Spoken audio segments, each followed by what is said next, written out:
How's it going, everybody? My name is Stephen James Smith. I'm a poet from Dublin, and the National Print Museum asked me to be the judge of this poetry competition.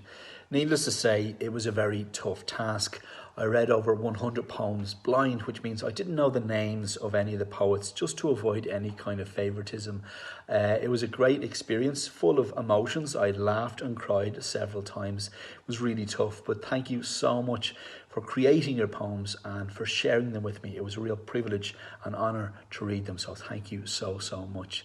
Thanks also to the National Print Museum and all the staff there for supporting me during this process, and also in particular to Mary Plunkett, who will hand set the winning poem in metal type and print it on a letterpress. I'm sure the winner will love it. It's great to have a tangible memento of their poetry.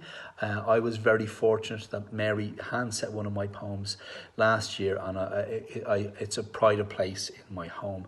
So thank you so much, Mary. The poetry and print are inextricably linked.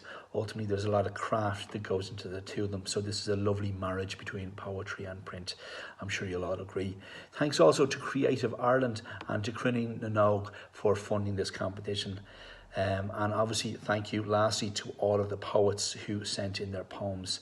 I believe some of the young poets have in fact recorded videos. I haven't heard these yet, so I'm really excited to hear the poet themselves. It's great to hear a poet read their own work, so I really am looking forward to that.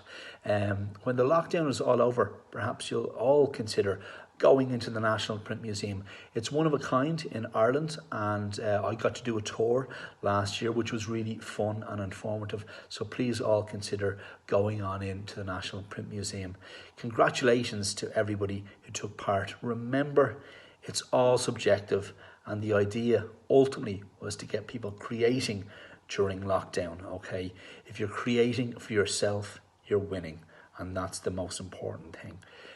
So in the under 18s category, a notable mention for the poem Bird Song.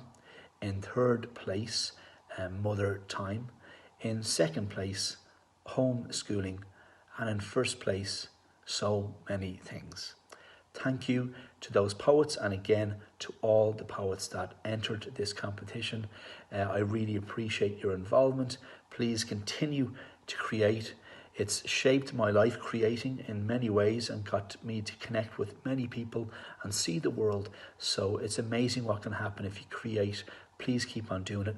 Stay safe at home and look after each other. Remember, we must create to know who we can be. So thank you again.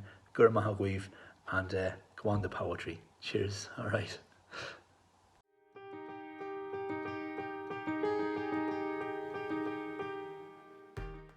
Mother Time. Do not complain that life is rough. You always blame me. I am never enough. I am the healer of old wounds. I am the ruler of stars and moon. When you wake to a fleeting rush, I am the song of the dawning thrush. When time wastes on in flickering seconds, I am the minutes in your devastated presence. You always blame me, and that can be tough. But I wait for no one. I am enough.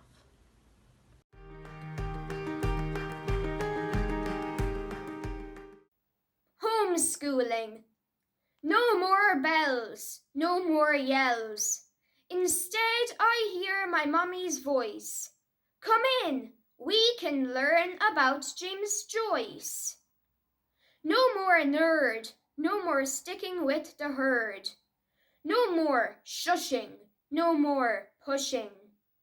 No more you are wrong until they usually find I'm right. I have staked many a dojo, and to my delight, I was normally bright. Now I speak across the week, as I sit in a comfy chair, along with Wes, Sean, and Stitch, my non-pushy bears. As I travel through time, with history, geography, and literature, I have learned much more. Of that I am sure. As I ponder upon my past school life, I can see without a doubt, homeschooling seems to be the best route. written and recited by me, Alex Malloy.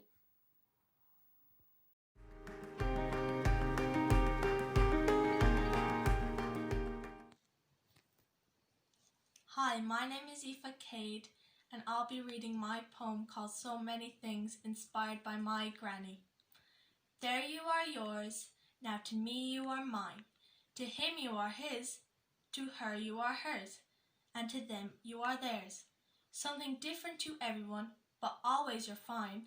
Sitting quietly, but has a lot to say.